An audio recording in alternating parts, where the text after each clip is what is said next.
Prime minister of Pakistan, उन्होंने आज एक ख़िताब किया है जो हम प्रोग्राम के अंदर दूसरी खबर शामिल करेंगे। वो बड़ा इंटरेस्टिंग ख़िताब है।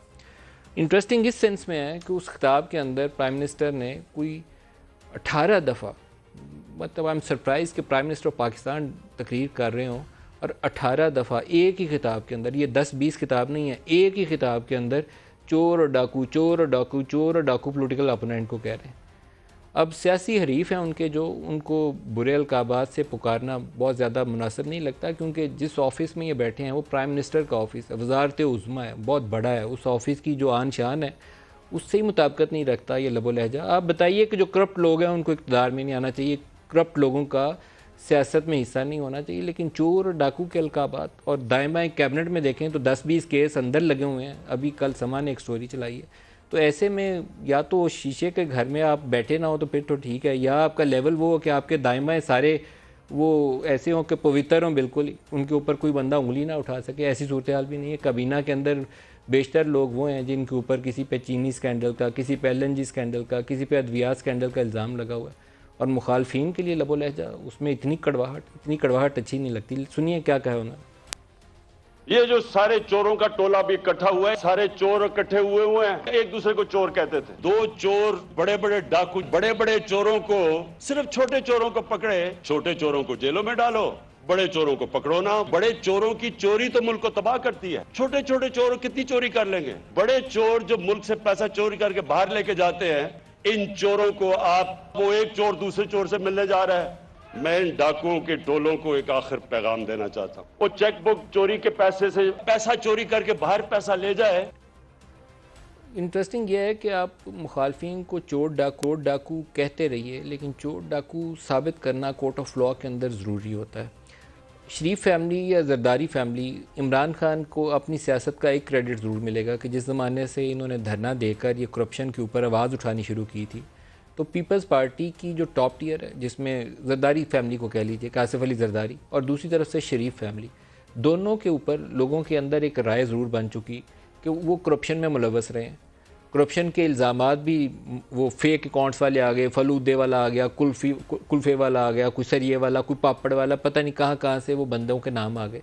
लेकिन जब तक अदालत से सज़ा हो ना, तो आप तो जज हैं नहीं, मुंसिफ़ आला आप तो नहीं है, काजी भी नहीं है कि आपने हुक्मनामा जारी किया और दूसरे बंदे को फांसी हो जानी है।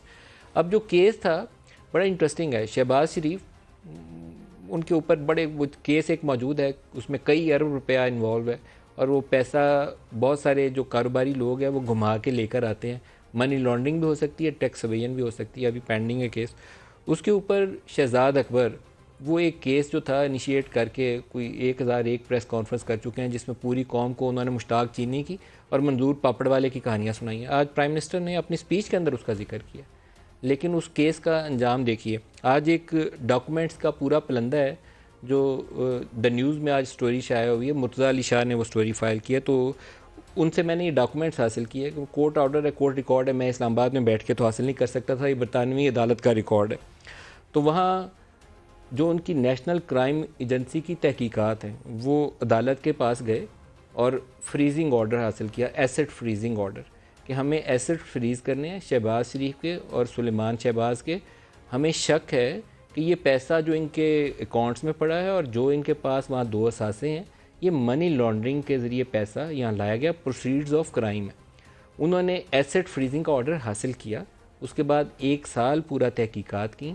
1 साल तहकीकात के बाद, 1 साल की तहकीकात जो UK में भी हुई और दुबई में भी हुई, दूसरी डेस्टिनेशंस भी हुई। 1 साल के बाद मजिस्ट्रेट की अदालत में सितंबर 2021 के अंदर वही अदालत, वही नेशनल क्राइम एजेंसी दोबारा जाती है मजिस्ट्रेट की अदालत में, और मजिस्ट्रेट की अदालत का हुक्मनामा जारी हो जाता है कि हम ये फ्रीजिंग ऑर्डर ख़त्म कर रहे हैं। फ्रीजिंग ऑर्डर तब ख़त्म होता है कि जब किसी के पास कोई सबूत ही ना हो। और ये केस इनिशिएट हुआ, अगर वो पूरी रिपोर्ट पढ़ें नेशनल क्राइम एजेंसी की, तो वो रिपोर्ट बताती है कि एसेट रिकवरी यूनिट जो शहजाद अकबर का था, उसने वहाँ कंप्लेंट की कि ये पैसे यहाँ से गए हैं, और शहजाद सलीम साहब जो नैब में काम कर रहे थे, उन्होंने ताउन का यकीन दिलाया कि आप करिए, हमारे पास सबूत हैं, हम आपको सबूत देंगे, इसके ऊपर पकड़ करके इनको सज़ा दिलवाएंगे। तो अब अंजाम यह है कि वो वहाँ से वो तो शहबाज शरीफ तो ये कागज़ सारा दिन लहराएगा कि ये देखें, मेरे तो बरतानवी अदालत से मुझे रिहाई मिल गई, मेरे ऊपर तो केस ही कोई नहीं है। तो या तो शहजाद अकबर आपको डबो गया है, तो या आपके जो लॉ के एडवाइज़र हैं वो आपको डबो गए हैं। बग़ैर केस के दावे बड़े बड़े करे जाएं और वो साबित ना हो सके तो जुर्म किसी ने किया भी होगा तो वो उसमें से साफ़ सुथरा नहाया हुआ बाहर निकल आएगा। तो ये एक अफसोसनाक सूरत हाल है, कोई बहुत इंप्रेसिव परफॉर्मेंस नहीं है आपकी।